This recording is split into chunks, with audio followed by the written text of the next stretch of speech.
오늘 금년 한 해 풍성한 수확을 주신 하나님께 감사드리는 주수 감사드립니다. 그러나 이렇게 기쁜 날에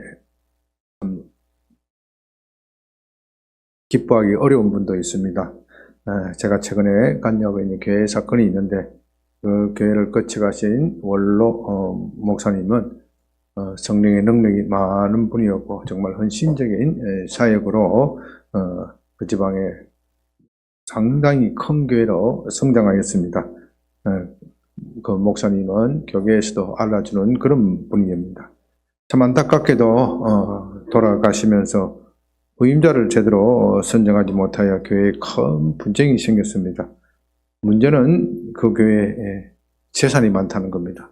우리 양변교회 같이 재산이 없는 교회는 부임자가 오실는지 걱정이 되지만 재산이 많은 교회는 서로 하려고 하니까 참 문제가 되지요. 교회 내에 소위 구파와 신파 이렇게 갈라져 싸우게 되었습니다. 제가 중간에 서서 무던히 양쪽을 조정해 보려고 하지만 서로 감정의 골이 깊고 또 의견의 차이가 심해서 해결되지 않았습니다. 결국 소송으로 가서 해결될 것 같습니다. 그런데 제게 소송을 맡긴 분청에서 이번 추수감사절 설교를 부탁하였습니다. 그 외에는 지난주에 추수감사를 지켰습니다. 들어서는 그런 자리에 서서 설교한다는 것이 쉽지 않지요. 변호사이기 전에 제가 목사이지 않습니까? 설교는 하나님의 말씀을 전하는 겁니다. 그분들이 제게 설교를, 그분에게 제게 사건을 의뢰하였다고 해서 그분을 편들어서, 그쪽 편을 들어서 일방적으로 어떻게 설교할 수 있습니까? 제가 그렇게 한다면 목사라고 할 수도 없지요. 또 사정을 알지 못하면서도 상대방을 함부로 정죄하는 것, 그렇게 되면 큰 상처를 줄 수도 있습니다. 그렇다고 해서 제게 소송을 의뢰한 분들 아니라 그 상대방을 편을 든다면은 제가 맡은 분을 배신하는 그런 결과가 될 것입니다. 서로 불심한 사이일 것입니다. 거절을 하는 것이 맞지 않나 하는 생각도 들었지만 거기에 성도님들을 보니까 교회의 분쟁으로 인해서 너무 영혼이 피곤해지고 피폐해져 참 불쌍하다 그런 생각이 들어서 응하게 되었습니다. 그러나 이런 자리에서 설교한다는 것이 어찌게 쉽습니까? 만일 여러분들이 제 입장이라면 어떤 제목을 가지고 또 어떤 내용으로 설교할 수 있겠습니까? 지금 그 소송으로 서로 싸우고 다투던 분은 한때 같은 교회에서 서로 기뻐하고 즐거워하고 사랑의 교제를 나누는 같은 교회의 성도분들입니다. 어떻게 소송을 제기하여 서로 상대방이 섰다고 해서 저주하는 설교를 할 수 있겠습니까? 더더구나 그날은 추수감사절인데 하나님께 감사하는 날에 어떻게 그렇게 설교할 수 있습니까? 참 걱정이 되고 참 설교 어떤 것을 할까 고민이 많이 되는 가운데 기도하는 가운데 오늘 우리 교회의 설교의 제목인 이런 상황에서도 감사할 수 있을까? 여러분 제목이 괜찮아요? 이런 상황에서도 전쟁의 포탄 속에서도 또 교회의 분쟁 속에서도 정말 말도 안 되는 여러분들이 우리 교회는 뭐 그렇게 심각한 분쟁이 있지 않았기 때문에 잘 그런 것을 느끼지 못하겠지만은 그래도 조그마한 분쟁이 있었어요. 조그마한 분쟁이 있어서 우리 특히 여성분들이 언성을 높이고 이렇게 하면은 참 감사하기 어렵잖아요. 그런데 교회가 서로 차지하려고 분쟁하는 가운데 서로 원수처럼 어르렁거리는 상황에서도 감사할 수 있을까? 그런 제목을 주셨고 참 그런 상황 속에서도 우리가 하나님의 뜻을 찾아야 한다. 이런 제목으로 이런 내용으로 말씀드렸을 때 많은 분들이 참 모처럼 위로를 받고 정말 하나님의 말씀을 들었다. 은혜를 많이 받았습니다. 그렇게 이야기하는 것을 들었습니다. 그런데 이런 일은 그 교회 성도뿐만 아니라 우리도 얼마든지 당할 수 있습니다. 우리 성도님 가운데 요즘 질병으로 어려운 분도 있고 경제적으로도 어려운 분들이 있고 여러 가지 집안의 우환이 겹쳐서 쉽게 추수감사절이라 하여 감사할 수 있는 상황이 아닌 분이 있습니다. 한마디로 잔치에 참여할, 잔치에 함께 참석할 기분이 나지 않는 것이지요. 그래서 그 교회와 같은 제목으로 말씀을 드릴까 합니다. 결론적으로 우리는 감사해야 합니다. 일이 잘 될 때도 감사해야 되지만 일이 풀리지 않을 때도 감사해야 됩니다. 아멘? 왜냐하면 성도의 고난에는 뜻이 있기 때문입니다. 이제 말씀을 살필 때 감사가 넘치는 여러분이 되기를 부탁드립니다. 먼저 시편 42편 1절 2절의 말씀입니다. 하나님이여 사슴이 시냇물을 찾기에 갈급한같이 내 영혼이 주를 찾기에 갈급하나이다. 내 영혼이 곧 살아계시는 하나님을 갈망하나니 내가 어느 때에 나아가서 하나님의 얼굴을 배울까. 이 시는 부제로서 고라의 자손 마스길 인도자를 따라 부르는 노래라는 부제가 붙어 있지요. 마스길은 생각하다 그런 뜻인데요. 시편 가운데에서 생각하게 하고 교훈을 남길 수 있는 우리에게 교훈을 남길 수 있는 흔히 교훈시에 대하여 이런 제목을 붙입니다. 고라 자손은 레위 제사장 지파인 레위 가문에 속하는 사람들이고 성전에서 하나님을 찬양하는 그런 임무를 맡았습니다. 요즘 말로 하면 고라 찬양대 사람들입니다. 이 시는 고라 자손들이 대대로 그 시의 가사를 간직하여 불렀을 것입니다. 그래서 그런 이름을 붙인 것이죠. 그러나 학자들은 시의 내용을 볼 때 다윗이 지었다 그렇게 추측합니다. 아마도 다윗의 이 시를 지어서 고라 자손 찬양대에게 맡겨서 이 노래를 좀 불러주세요 그렇게 부탁하였을 것입니다.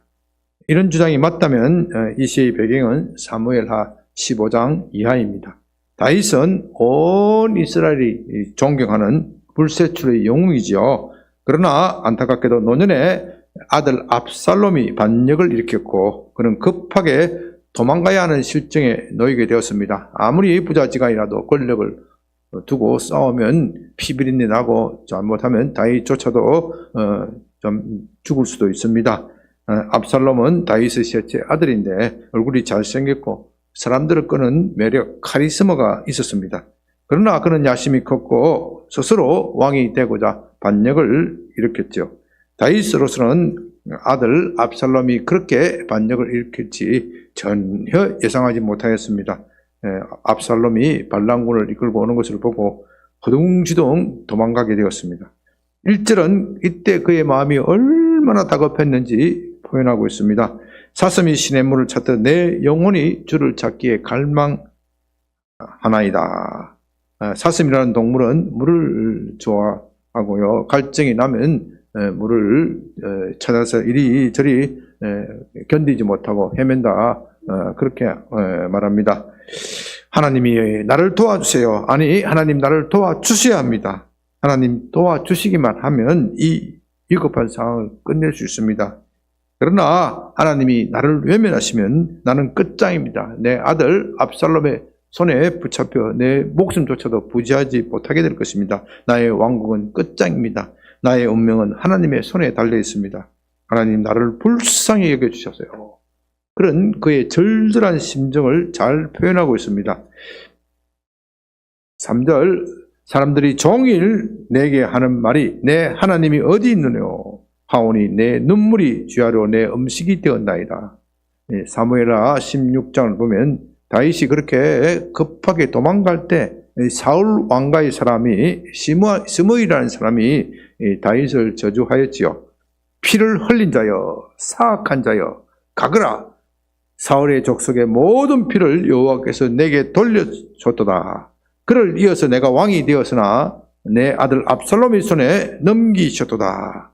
보라 너는 피를 흘린 자이므로 화를 자초하였느니라. 그는 사울의 왕가의 사람이었기 때문에 평소 다윗을 못마땅하게 여겼습니다. 그러나 어떻게 감히 지엄하신 왕의 왕을 거슬러 함부로 말할 수 있겠습니까? 그러다가 반역죄로 처단될 것입니다. 그러던 차에 다윗이 궁지에 몰리게 되자 평소에 품고 있던 마음을 그대로 다 쏟아놓고 있습니다. 그 말을 듣고 있던 다윗의 부하 장군 아비새가 분노가 가득 찼어. 저 개 같은 인간을 당장이라도 가서 쳐 죽이겠습니다. 그렇게 말했지만 다윗은 아니다. 하나님이 그를 시켜 나를 저주하게 만든 것이다. 그렇게 말하면서 묵묵히 참고 견딥니다. 그 대신 하나님께 대하여 자기의 심정을 토로하고 있는 것이죠. 아마 그는 다윗의 저주를 들으면서 자신의 잘못을 한없이 뉘우쳤을 것입니다. 한때 젊음의 정욕에 눈이 멀어서 자기의 부하 우리아의 아내 아세바를 보냈습니다.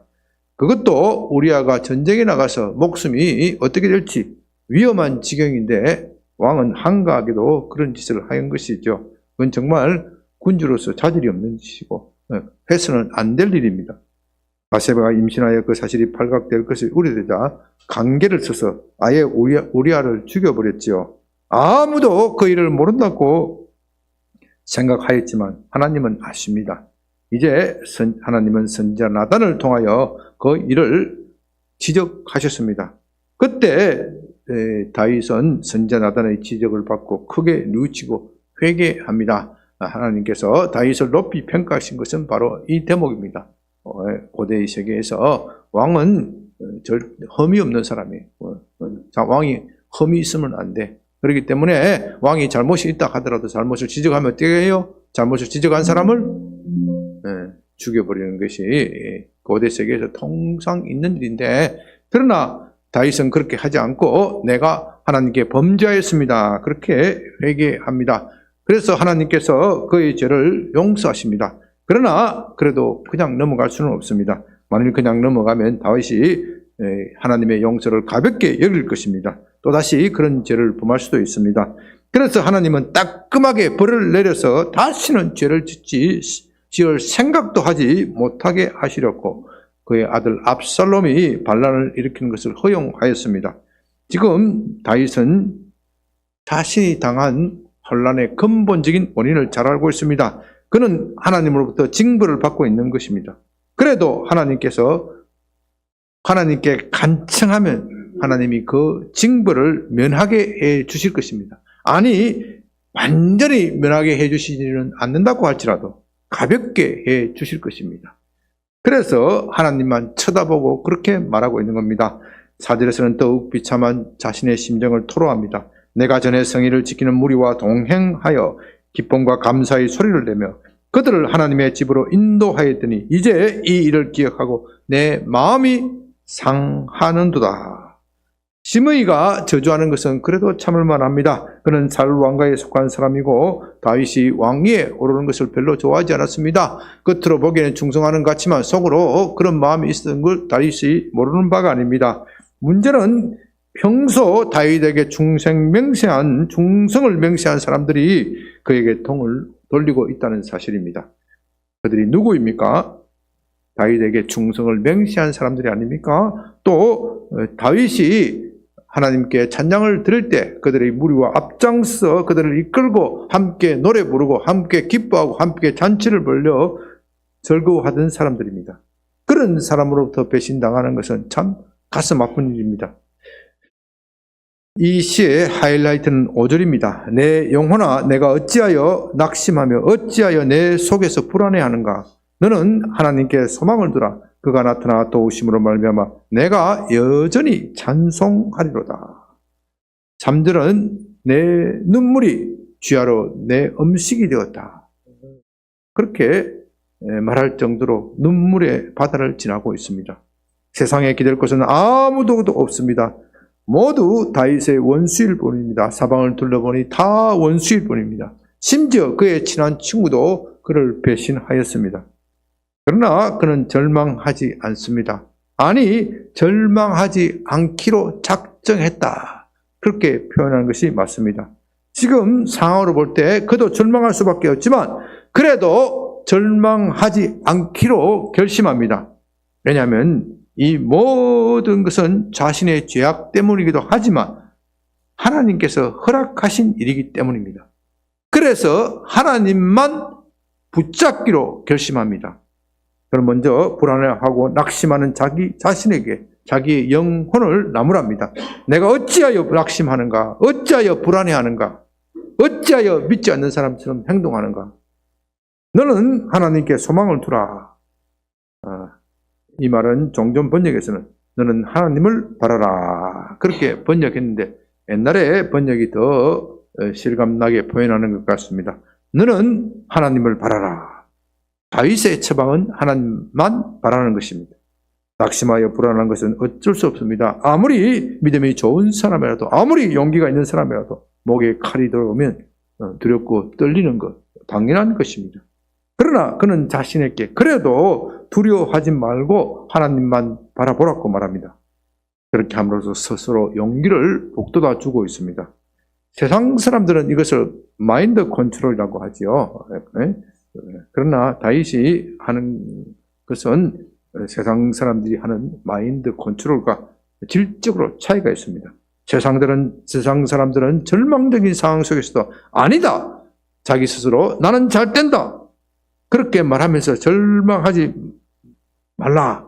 스스로 용기를 내어보지만 사실은 객관적으로 보면 거기에 근거가 없지요. 근거가 없어요. 굳이 확률적으로 따진다면 잘 될 수도 있고 잘 안 될 수도 있습니다. 그 확률이 50대 50인지 아니면 그 이하일 수도 있고 또 그 이상일 수도 있습니다. 그런데 내가 생각할 때 잘 될 수도 있고 안 될 수도 있지만 내가 어디에 걸겠다고요? 잘 되는 쪽에 걸겠다. 안 되는 쪽보다 잘 되는 쪽으로 걸면 심리적으로 어떻게 해요? 마음이 안정이 되죠. 안정이 되면 판단력도 더 좋아지기 때문에 이길 확률이 높아지는 겁니다. 그러나 우리 믿는 사람이 자기 자신에게 말하는 것은 그런 차원이 아닙니다. 우리는 하나님을 믿습니다. 우리가 비록 고난을 당하지만 하나님이 우리의 고난을 지켜보고 계십니다. 아니, 이 상황을 허용하신 것도 하나님입니다. 하나님이 허용하지 않는다면은 지금 내가 겪고 있는 이 말도 안 되는 상황은 일어날 수가 없습니다. 그렇기 때문에 때가 되면 반드시 하나님께서 이 상황을 역전시켜 주실 것입니다. 우리는 그것을 믿고 자기 스스로 격려하는 겁니다. 그러므로 세상 사람들은 자기 자신을 믿고 마인드 컨트롤하는 것이지만 우리 믿는 사람은 하나님의 약속을 믿고 약속에 근거하여 스스로 격려하는 것입니다. 너는 하나님을 바라라. 그 말은 그런 뜻입니다. 우리는 하나님만 바라야 합니다. 아마 이때 다윗은 기적의 하나님이라는 노래를 수도 없이 불렀을 것입니다. 그랬더니 반전이 왔습니다. 놀랍게도 미래에 대한 불안이 가득 찬 그의 마음 한구석에서 그래도 하나님이 그를 도우실 것이다 하는 믿음이 생겼답니다. 그 한 줄기의 믿음을 붙잡고 계속 기적의 하나님을 불렀더니 어떻게 됐어요? 그 한 줄기의 믿음이 더욱 큰 확신으로 번져납니다. 마침내 마음이 평강이 오고 감사가 넘쳐납니다. 아직 상황이 변화된 것은 아무것도 없습니다. 그러나 하나님이 반드시 나를 도우리라고 확신합니다. 마음에 기쁨이 넘치고 그래서 그가 곧 나타나 도우심으로 말미암아 내가 여전히 찬송한다. 그렇게 고백합니다. 다시 말해서 아직 주님이 도우심이 상황이 아직도 변화되는 것이 나타나지 않았지만 상황이 변화될 줄로 믿고 그렇게 감사하고 있는 것입니다. 그는 절망에서 시작하였다가 다시 소망이 넘치고 그 소망 가운데 하나님께 감사하고 찬양하고 있습니다. 우리가 이번 추수감사절에 이런 감사를 했으면 좋겠습니다. 평안할 때도 감사해야지만 절망 중에 감사하는 것이 진짜 감사입니다. 그리스도인의 고난에는 뜻이 있습니다. 그래서 우리는 고난 속에서도 감사하는 것입니다. 우리의 감사는 마인드 컨트롤처럼 명목적인 것이 아닙니다. 이제 우리가 고난 중에서 감사해야 할 구체적인 이유를 신명기 8장을 통하여 살펴봅니다. 이 신명기 8장을 모두 읽었으면 좋겠지만 시간이 없으므로 중요한 구절만 살펴봅니다. 8장 1절 2절입니다. 내가 오늘 명하는 모든 명령을 너희는 지켜 행하라. 그리하면 너희가 살고 번성하고 여호와께서 너희 조상들에게 맹세하신 땅에 들어가서 그것을 차지하리라. 내 하나님 여호와께서 이 40년 동안에 내게 광야 길을 걷게 하신 것을 기억하라.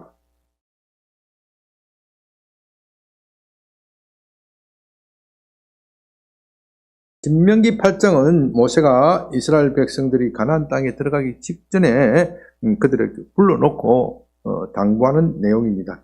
이제 모세의 나이는 120세가 되었고 이 세상을 작별할 때가 되었습니다. 그러므로 8장은 모세의 유언과도 같습니다. 이스라엘 백성이 이집트를 탈출하였을 때 3, 4개월이면 곧장 가나안으로 들어갈 수 있었습니다. 그러나 중간에서 40년을 광야에서 보내게 됩니다. 모세는 그렇게 지연된 그들이 광야에 선한 입성이 지연된 이유에 대하여 4가지로 설명하고 있습니다. 그럴 때는 이는 2절 이는 너를 낮추시며 너를 시험하사 내 마음이 어떠한지 그 명령을 지키는지 지키지 않는지 알려 하심이라.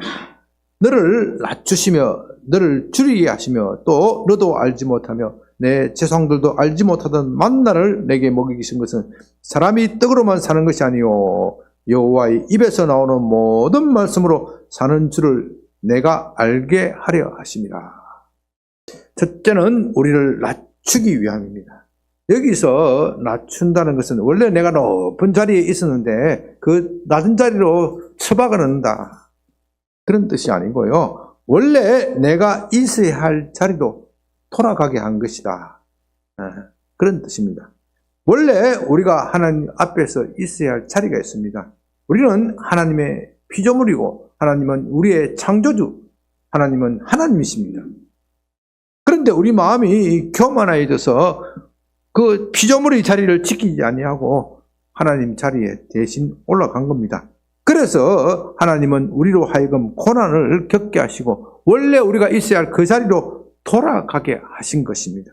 정말이지 우리가 고난을 겪지 않고 일이 잘 풀리기만 한다면 우리의 교만은 끝이 없습니다. 여러분들은 고난을 겪지 않고 잘 사는 사람이 겸손한 것을 본 일이 있습니까? 겸손한 척 할 수는 있어도 마음으로 겸손하지 사람, 그런 사람은 없습니다. 여러분들은 그런 사람을 보았는지 모르지만 저는 그런 사람을 본 일이 없습니다. 사람은 고난당하지 않으면 겸손해지지 않습니다. 우리는 본성적으로 자기를 높이려고 합니다. 심지어 하나님 앞에서도 교만을 떨고 하나님을 무시합니다. 하나님을 하나님으로 인정하지 않고 자기를 하나님 자리에 놓고 하나님 위에 올라서려고 합니다. 그러나 고난은 우리를 초라하게 만듭니다. 자신의 참된 모습을 보게 합니다. 정말로 극심한 고난을 만나면 내가 할 수 있는 것이 아무것도 없구나, 하나님이 나를 도와주셔야 한다, 그것을 인정하게 됩니다. 우리가 그것을 인정하면 겸손해지는 겁니다. 그러나 인간의 교만은 끝이 없습니다. 고난을 겪을 때는 겸손해지는 것 같지만 고난이 끝나면 이내 이전으로 다시 돌아갑니다. 우리 주위를 돌아보면 여러 가지 고난을 겪지만 성공한 사람들의 이야기가 들어 있습니다. 그런데 그런 사람들도 성공하기 전에는 겸손하였다가 일단 성공하고 나면 어떻게 해요? 사람이 돌변해 버리는 경우를 종종 봅니다. 그래서 끝까지 겸손한 사람 참 복이 드뭅니다. 그래서 겸손은 어렵습니다. 그건 목사도 마찬가지입니다.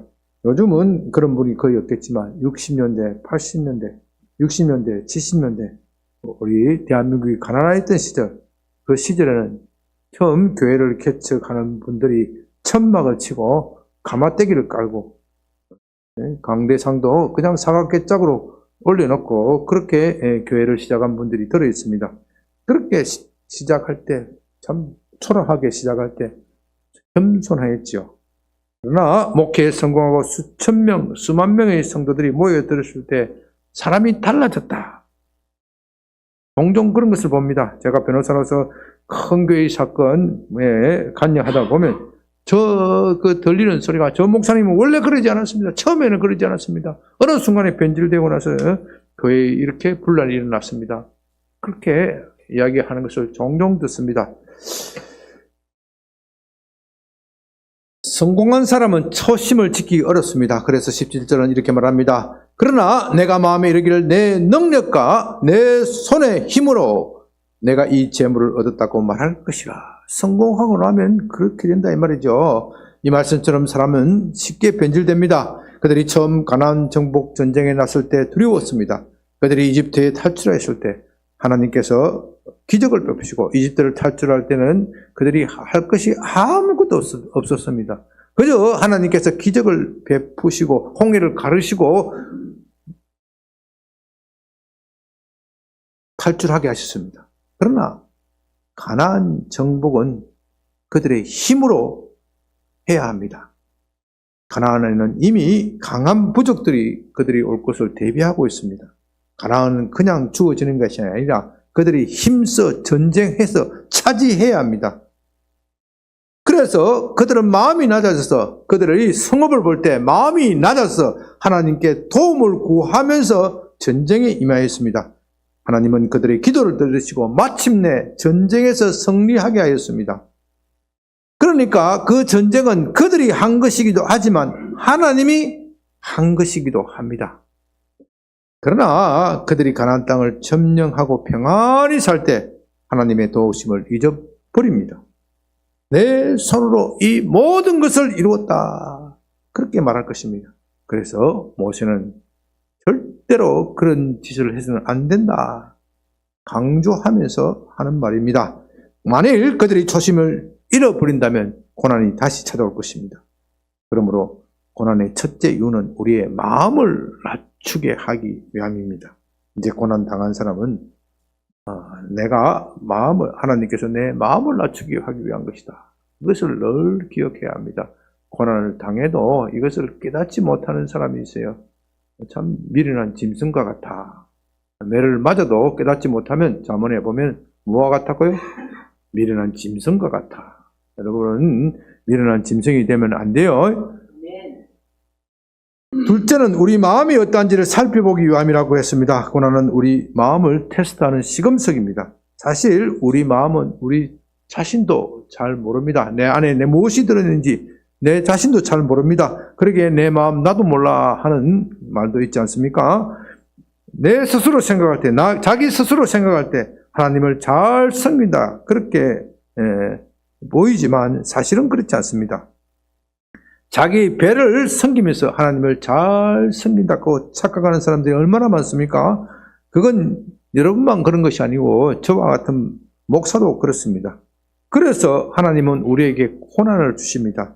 이제 고난은 우리가 진실로 하나님을 믿느냐 믿지 않느냐 하는 시금석이 됩니다. 테스트가 됩니다. 참 신자는 고난이 가까워지면 하나님과 더욱 가까워지지만 거짓 신자는 그 거짓이 드러나 하나님과 멀어집니다. 참 신자는 고난이 오면 이렇게 말합니다. 내가 교만해서 이런 일이 내게 닥쳤어. 그래서 나는 이제 마음을 낮출 거야. 고난엔 뜻이 있다고 했어. 나는 하나님만 바라볼 거야. 이제는 이 세상을 버리고 오직 하나님만 바라볼 거야. 그러면서 하나님과 더욱 가까워지려고 합니다. 이 세상의 부귀와 영화 이런 것은 다 구름과 같은 것인 줄 깨닫고 영원하신 하나님만 붙잡으려고 합니다. 본문 42편 5절이 그것을 말하고 있는 겁니다. 내 영혼아 어찌하여 낙심하는가 어찌하여 낭망하는가 너는 하나님께 소망을 두라. 그가 나타나 도우심으로 말미암아 내가 여전히 찬송하리로다. 이것이 참 신자의 자세입니다. 참 신자는 고난을 당하여서 자기를 낮추고 하나님만 계속 바라보는 훈련을 하는 겁니다.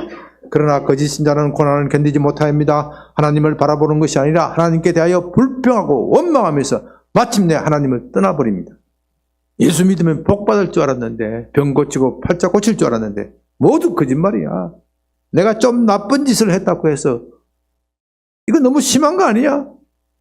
저 사람 봐란 말이야. 저 인간은 나보다도 훨씬 나쁜 짓을 많이 하고 그래도 잘 묵고 떵떵거리면서 잘 사는데 나만 가지고 왜 이래? 나만 가지고 왜 이래? 이런 생각이 들면요. 그건 나만 가지고 왜 이래? 이런 생각이 들면요, 이건 내 신앙에 문제가 있다. 그 불신앙입니다. 그렇게 투덜거리면서 불평하고 원망합니다. 결국은 하나님과 멀어지고 그 교회를 떠나게 됩니다.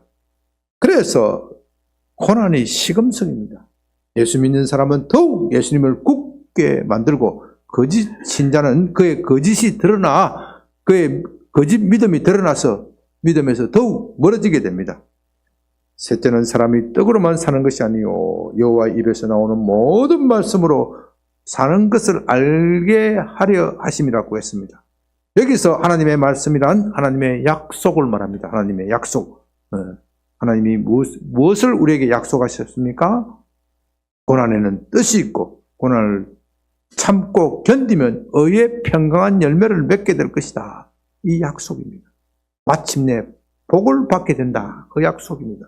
그렇기 때문에 이 말씀은 곧 사람은 믿음으로 산다. 사람은 떡으로만 사는 것이 아니라 무엇으로 산다고요? 믿음으로 산다 하는 것과 같은 뜻입니다. 믿는 사람은 하나님의 약속을 믿고 사는 것입니다. 그러나 세상 사람은 돈이면 다 해결된다. 권력이면 다 해결된다. 그렇게 말합니다. 그래서 그들은 믿음으로 사는 것이 아니라 무엇으로 살아요? 돈으로 사는 겁니다. 참으로 유감스러운 것은 우리 신자들도 이런 사상에 많이 감염되어 있습니다. 우리는 주님의 일을 한다고 하면서 언제나 돈이 없으면 어떻게 일을 할 수 있느냐? 돈이 없으면 어떻게 일을 할 수 있느냐? 교회도 돈이 있어야 한다. 그렇게 말하죠. 그 말이 완전히 틀린 것은 아닙니다. 이 세상에 돈이 없으면 무슨 일을 할 수 있습니까? 우리가 주일학교와 위한 공간을 확보하고 또 여러 가지 또 교사들을 확충하려고 하더라도 뭐가 있어야 돼요? 뭐니 해도 머리가 있어야 돼. 머리가 있어야 돼. 심지어 나라를 지키는 일도 돈이 있어야 한다고 하지 않습니까? 어느 나라의 국방력은 곧 그 나라의 경제력과 직결됩니다. 그러나 여러분, 그 돈이 어디서 나왔습니까? 네, 모든 것이 하나님으로부터 나왔습니다. 하나님은 금도 내 것이고 은도 내 것이라고 말씀하십니다. 이제 믿음은 하나님의 것인 금과 은을 우리 것으로 만드는 통로입니다. 그렇기 때문에 믿지 않는 사람은 늘 내 통장에 얼마나 돈이 남아있는지, 무엇을 사업을 계획하고 생각할 때 내 통장에 얼마나 돈이 남아있는지 그것만 따집니다. 그러나 참 신자는 그것을 따지는 것이 아니라 먼저 하나님의 뜻이 무엇인가를 생각합니다. 만일 그것이 하나님의 뜻이라면 내 통장에 돈이 없더라도 필요한 돈은 어떠한 방식으로 반드시 조달될 것이다. 그것을 믿는 것입니다. 그렇기 때문에 믿음은 하나님의 재물을 우리의 것으로 끌고 오게 하는 통로가 되는 겁니다. 믿음으로 산다는 것은 바로 이런 뜻입니다. 믿음으로 산다고 해서 자기 마음대로 믿고 자기 마음대로 드림을 그리고 꿈을 그리고 반드시 이루어질 것이다. 요새 그런 식으로 설교하는 분들이 참 많은데 그게 믿음이 아니에요. 그건 불신이에요, 불신. 네, 그게 아니고 믿음으로 산다는 것은 하나님의 뜻, 하나님의 뜻이라면 반드시 하나님께서 이룰 것이다. 그것을 믿는 거예요. 그러므로 참 신자는 먼저 자신의 뜻이 아니라 하나님의 뜻을 알렸고 몸부림치는 겁니다. 하나님의 뜻에 따라 죽고 사는 것이 참 신자입니다. 다시 말해서 우리는 사명에 따라 살고 죽어야 합니다. 사람이 떡으로만 사는 것이 아니라 하나님의 말씀으로 산다는 것은 사람이 사명에 따라 죽고 산다. 그 뜻입니다. 넷째는 마침내 복을 주기 위함입니다. 16절은 이 모든 것을 집약하여 이렇게 말합니다. 내 조상들도 알지 못하던 만나를 광야에서 내게 먹이신다니 이는 다 너를 낮추시며 너를 시험하사 마침내 어떻게 해요? 내게 복을 주려 하심이었느니라. 마침내 복을 주려 하심이라. 우리의 고난에 대한 하나님의 뜻은 분명합니다. 마침내 복을 주시기 위한 것입니다. 우리가 왜 고난을 겪습니까? 그건 우리의 마음이 교만하기 때문입니다. 하나님은 교만하는 사람을 좋아하지 않습니다. 아니, 미워합니다. 하나님은 교만한 사람에게 절대로 복을 주시지 않습니다. 그러나 우리는 우리 마음이 어떠한지를 잘 알지 못합니다. 평안할 때는 믿음이 있는 것 같지만 고난의 바람이 불어닥치면 사람이 달라져 버립니다.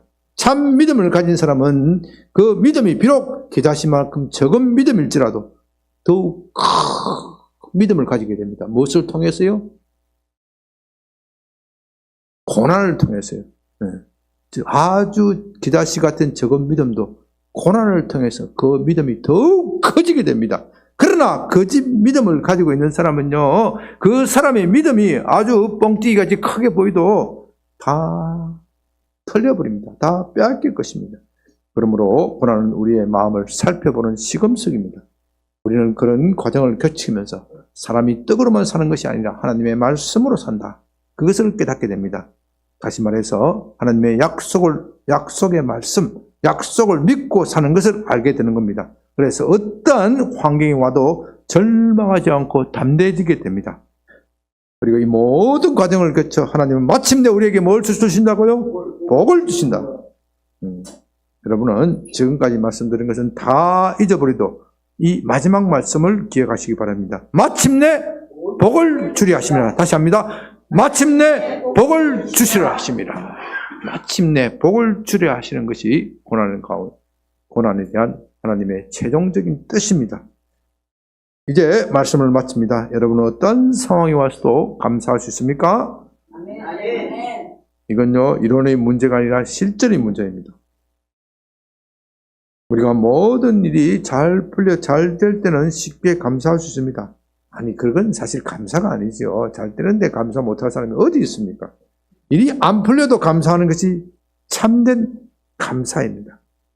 신명기 8장 11절에서 17절을 신명기 8장 11절 17절을 제가 읽어봅니다. 내가 오늘 내게 명하는 여호와의 명령과 법도와 규례를 지키지 아니하고 내 하나님 여호와를 잊어버리지 않도록 삼갈지어다.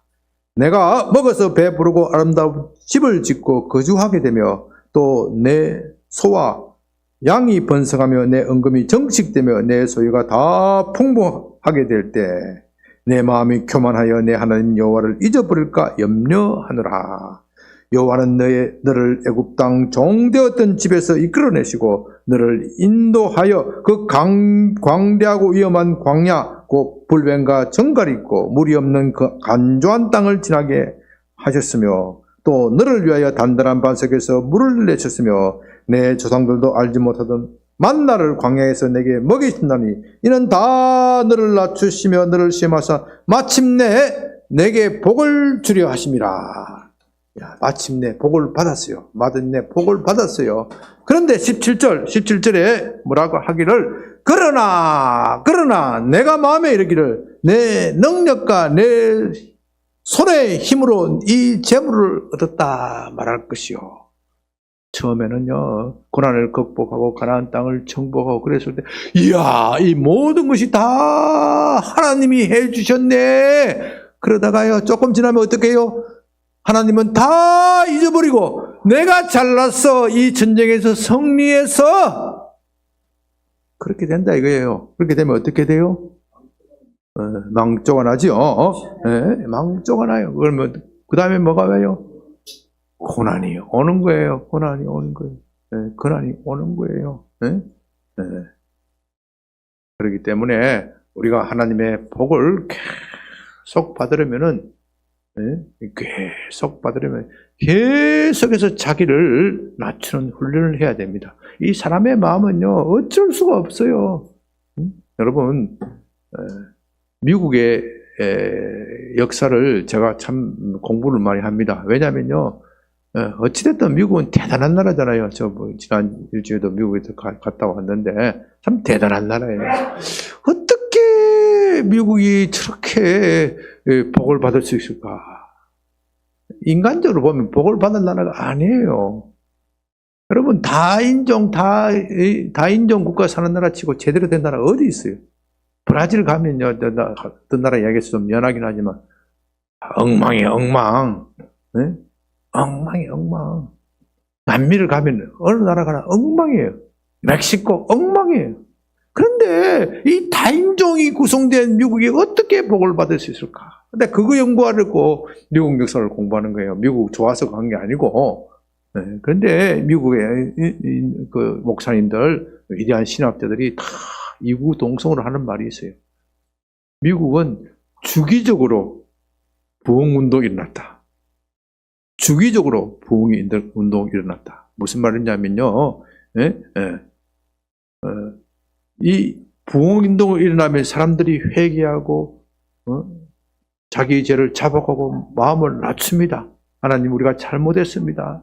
우리의 경제적 위기, 재정적 위기, 전쟁의 위기, 이 모든 것은 우리의 마음이 교만해져서 그렇습니다. 그러면 하나님께서 뭐라 그러세요? 그들을 불쌍히 여기시고 그들의 대적의 손에서 건져주시기도 하시고 경제적 부흥과 부흥을 주시기도 합니다. 그러면 그 세대는 하나님께 정말 감사합니다. 감사합니다. 그 다음 세대에 가면 어떻게 돼요?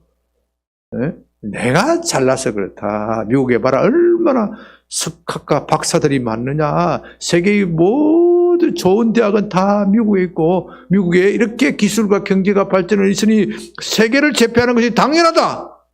이런 인본주의적인 생각이 다시 미국 사회를 싹 덮어요. 덮을 때 처음 세대는 잘 몰라. 그건 당연한 게 여겨. 그런데 조금 가면은 도덕이 무너지고 질서가 무너지고 사회가 엉망이 됩니다. 사회가 엉망이 되면 어떻게 돼요? 경제가 잘 돌아가겠습니까? 안 되겠습니까? 경제가 안 돌아가요. 불경기가 와요. 사람이 이때 미국 교회가 계속해서 회개를 외치고 하나님께 자세를 낮추자. 우리가 다시 하나님께 돌아가자. 그 미국 교회가 살아서 있었기 때문에 미국 국민들이여 우리가 하나님께 돌아가자. 그렇게 했다는 겁니다. 그것이 주기적으로 30년, 40년 주기적으로 이렇게 계속해서 일어났기 때문에 미국이 오늘의 위대한 국가가 되었다. 반면에 유럽은 왜 근래에 와서 망했냐? 유럽 망했어요. 미국과 유럽 잽이 안 되잖아요, 지금은. 이 대한민국 사람도 유럽을 우습게 봐. 요즘 K방사능 가면 유럽을 우습게 봐. 유럽 망했어요. 다시 리바이벌 하는 그게 끊어져 버렸어요. 유럽도 한때는 리바이벌 하는 전통이 있었는데, 이 20세기에 들어와서, 특히 후반에 들어와서 이 리바이벌이 끊어져 버렸어요.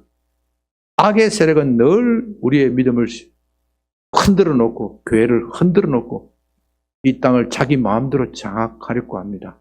그러나 교회가 정신을 차리고, 우리가 흔들릴 때, 나라의 경제가 흔들릴 때, 교회야 정신 차리자, 교회야 정신 차리자. 다시 하나님께 돌아가자.